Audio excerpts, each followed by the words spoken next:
Hi everyone, I want to talk about slack time today. Now, whether or not you know what slack time is, you have definitely experienced it. And we're going to start with explaining what it is and what it might mean to you depending on where you are in life or in your career. And we're going to go all the way into some pretty crazy human psychology stuff that might make you think differently about the way people are and maybe even the way that you are. But before I get going, if you could, give this video a like. It really helps me out. And I know it's just one little thing that you could do. It'd be so easy. Just please click that like button. So what is slack time? Well, slack time is sort of like when you're slacking off. Like when you don't really have much to do, so you don't do anything. Although the truth of it is you actually do things. So slack time in a workplace is generally when you don't have anything pressing ahead of you. You don't have any big deadlines to meet where you just have to chug along until you get to that point. Now, this can happen for a lot of different reasons. It could be because you just finished a project, or it could be because your role in a project, there's not much more you can do up until a certain point. Now, a lot of management doesn't like slack time. They see it as that you are slacking and you are an employee and your bandwidth should be used to better the company. They're paying you after all. They should be using you. Now, slack time can apply in other places other than work. Like if you're in college, you've probably experienced some level of slack time where you just finished a big test and you don't feel like, the need to just jump onto the next thing, ahead of time. And you might spend times doing other things. Now, when I was in college, slack time, the way I spent it was actually more useful to me than, getting a few extra points, in a grade in a class, or even having a few extra points on my GPA. That's when I did things like created my server and, wrote these little programs where I learned a lot by not really having a structure I had to follow and not having some overarching goal where if I failed at it, it would be really bad for me. And this is something when you're in college, you can utilize this slack time, but only if you're not feeling super bad about it like I did. When I was in college and I had slack time, I felt like I must be doing something wrong. I must be missing something. And I'd ask myself questions like, am I really gonna get 100% on the next test that's coming up? Do I know that? And I would sort of push myself, I was trying to push myself out of being in slack time. Now, there are a few things I wasn't thinking about, and one was that creative time is useful. And the other was that I was in slack time whether I wanted to be or not. And that very worry I was having of, am I missing something? That is one reason that slack time is valuable. And this moves on to the workplace, that if I have time to take a second and think about the bigger picture, I might realize something that I'm not thinking, I haven't thought about, or it could be something that's really important, something that I need to look into. I'll have time to do things like browse through error logs and maybe find something that actually needs to be fixed.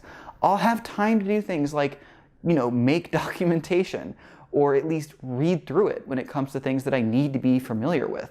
These are things that if I am just going straight from one project to another, I will never have time to do. And if I don't have slack time, eventually, if I'm human, and I'm pretty sure I am, I will burn out. And that's something that can happen to you in your career. It's something that can happen to you in college.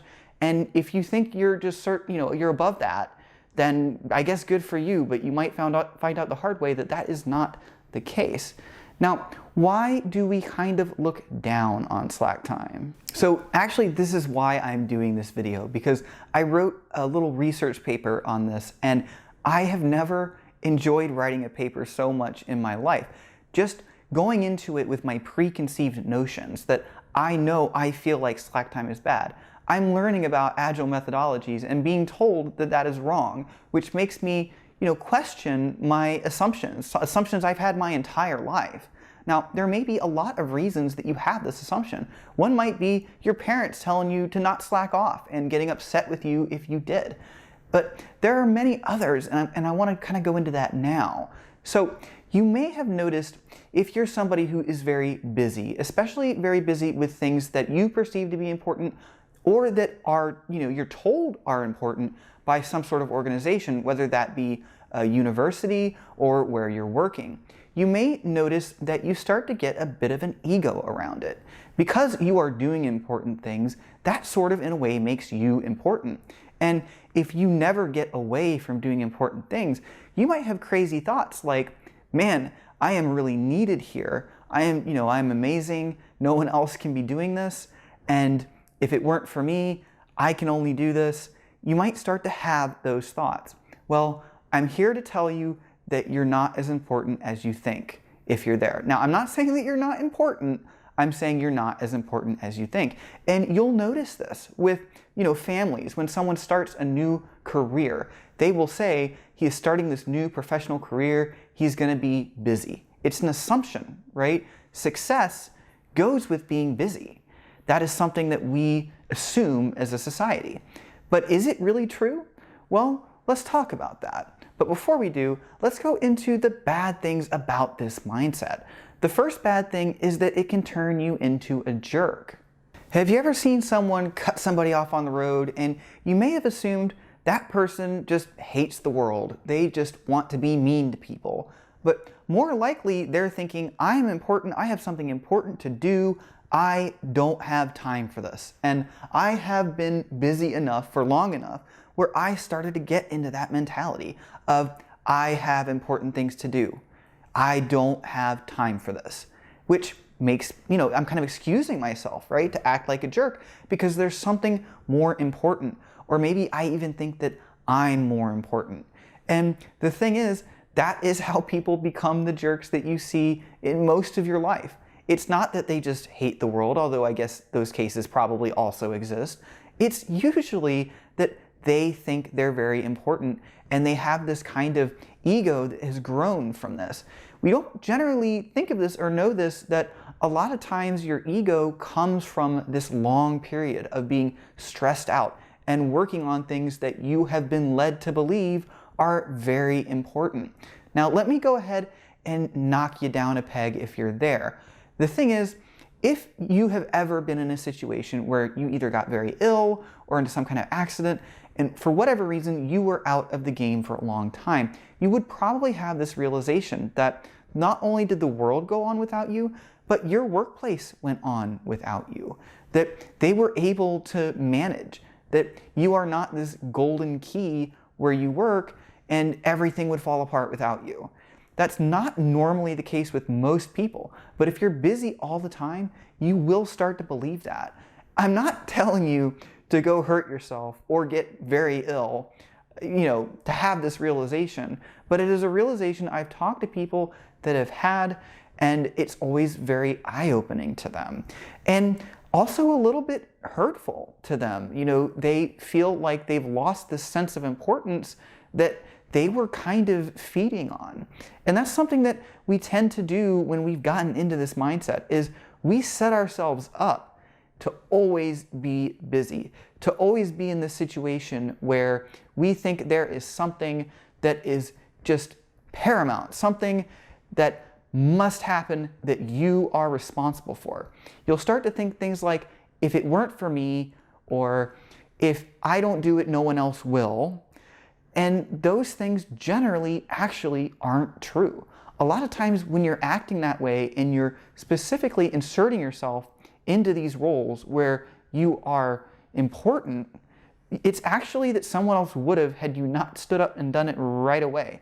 And you may have even established a reputation of doing such a thing.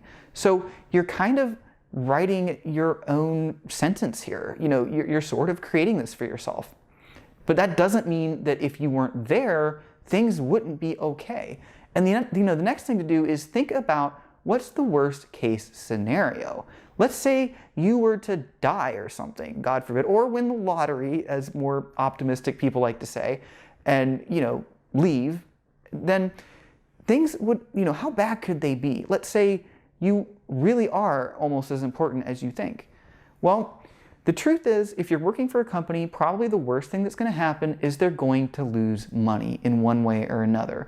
Either they have to, kind of stretch to find someone else who can do what you do, or maybe a project gets behind and it doesn't go to market as quickly and the company loses money.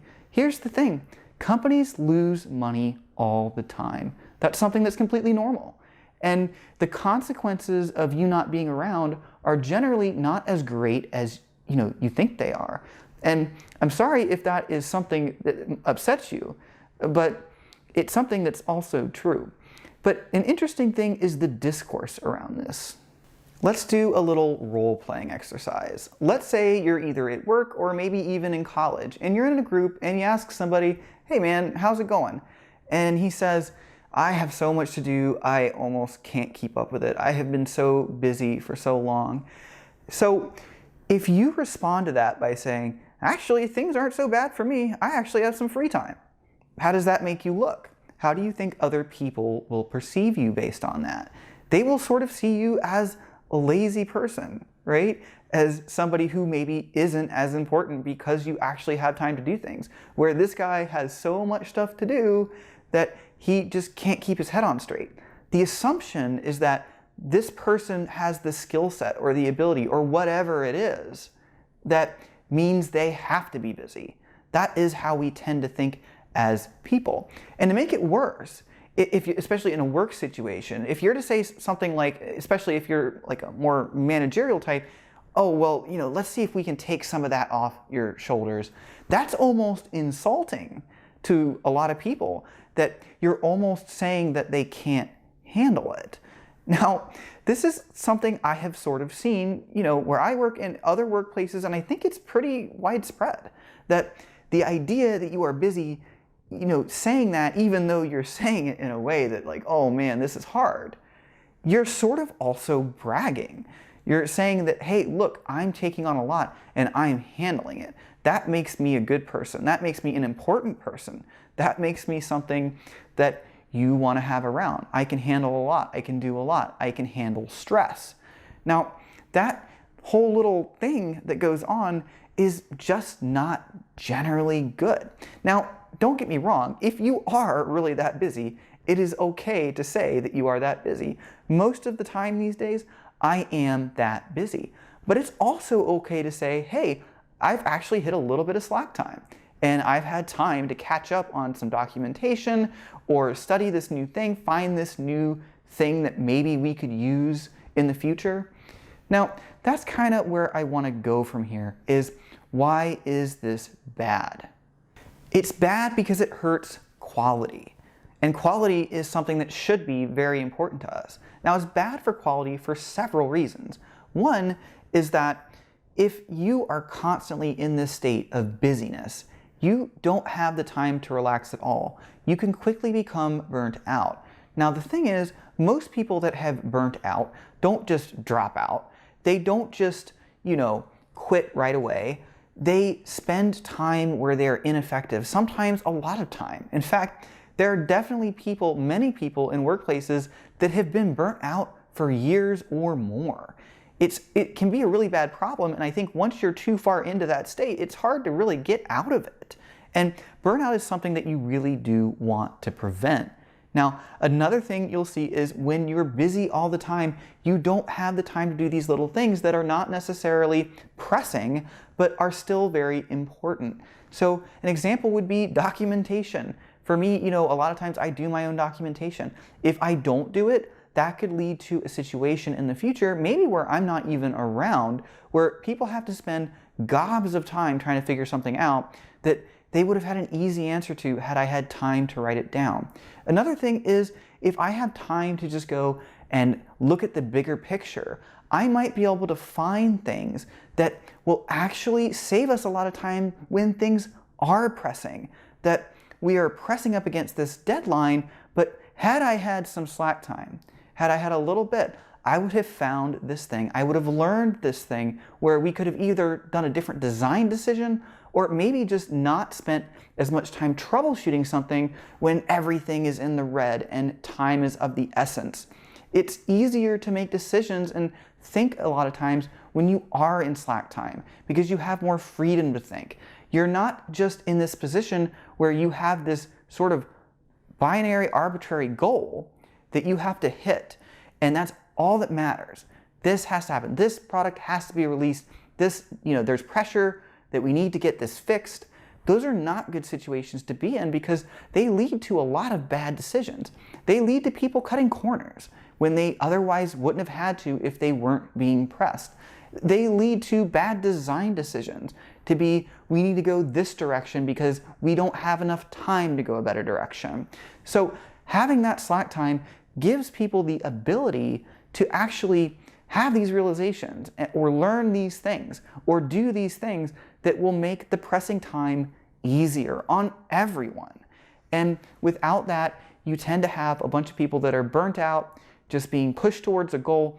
And one of the worst things is if somebody's burnt out enough, they might not even care about the need to meet that goal when it really does matter.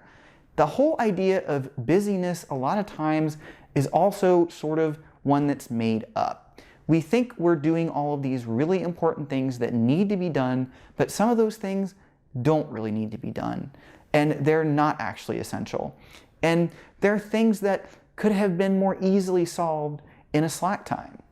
Now, agile methodologies, one of the ones, we were going over where I kind of came to this realization, did all this research about human psychology and stuff, is called Kanban. And a lot of people, that are somewhat familiar with Kanban just know about the Kanban boards. But there's a lot more to it, and I want to do a larger presentation on it, although I fear I'll never quite be qualified to do so. So I hope that you can take something away from this. One of the big things would be, if you are in a period in your life, whether it's at work or you are in school, or maybe you are just doing something else in life and you don't feel like you have anything pressing to do, and you take that as a bad thing, that you need to start something big now. That's not always a good reaction to have. Sometimes having this time to sort of slow down a little bit, think about things, can be a lot more helpful. And actually, that's almost more true when you're in college. The slack time is really where I had time to think about, what am I going to do for an internship? What do I really want to do? Where do I see myself in a career? You do a degree, especially like I did an IT degree, and there's a lot of directions to go. If you're just always so dead focused on getting that next grade, you might not have time to ask the big questions, like, what do I want to do? Where do I see myself? What kind of organization do I want to work for? How do I think I can move in that direction? It's good to have answers to those questions by the time you're nearing the end of your degree. So that's one of the big things that's good to use your slack time for when you're in college. When you're at work, you also need to be asking yourself those questions. You're not kind of just set into work as a pawn and meant to stay there forever. Do you want to do something that's in management? Do you want to be more technical forever? Do you want to keep working where you work? Do you want to, name it? In your career, it's really what you want to do. It could be as crazy as, do you want to start your own thing? But it's important that you use this time when you have it and not be so dead set on jumping into something new. So I hope this video helped you guys. Give me a like if it did. Have a good night.